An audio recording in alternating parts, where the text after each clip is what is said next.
भगवान श्री कृष्ण की रास लीलाओं से तो हम सब वाकिफ हैं। श्री कृष्ण और राधा को प्रेम, त्याग व समर्पण का प्रतीक माना जाता है।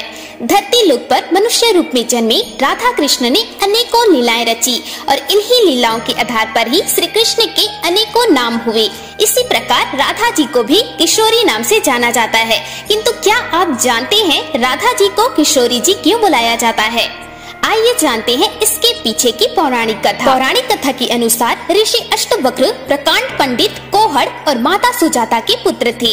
ऋषि अष्टवक्र ने अपने पिता से शास्त्रों और वेदों का पाठ पढ़ते हुए अपनी माता के गर्भ के अंदर से ही अपने पिता से कहा कि शास्त्रों में ज्ञान नहीं है, ज्ञान तो हमारी अंतर आत्मा में है, सत्य तो हमारे अंदर है, शास्त्र तो बस शब्दों का संग्रह है।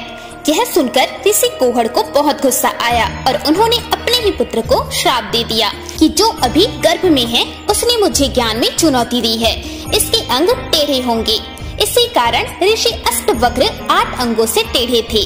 ऋषि अष्टवक्र जहाँ भी जाते थे तो उनके टेढ़े अंगों को देखकर लोग हंसने लगते थे। इस कारण ऋषि अष्टवक्र क्रोधित होकर श्राप दे दिया करते थे। एक बार ऋषि अष्टवक्र बरसाना गए थे, तब राधा रानी से मिले। राधा रानी भी ऋषि अष्टवक्र को देखकर मुस्कुराने लगी।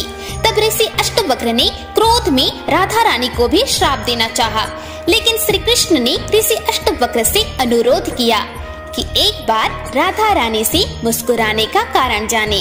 तब अष्टवक्र ने राधा जी से पूछा कि उनके मुस्कुराने की वजह क्या है। तब राधा जी ने श्री अष्टवक्र से कहा कि वह उनके टेढ़े अंगों को देखकर नहीं हंस रही। राधा जी ने कहा, आपके अंदर मुझे परमात्मा के दर्शन हो रहे हैं। परम ज्ञान और सत्य की अनुभूति के कारण आनंद से मैं मुस्कुरा रही थी।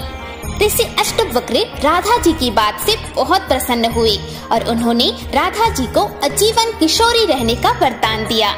इसलिए राधा रानी को किशोरी नाम से भी जाना जाता है। राधा रानी की जय। हरे कृष्णा। हर हर महादेव।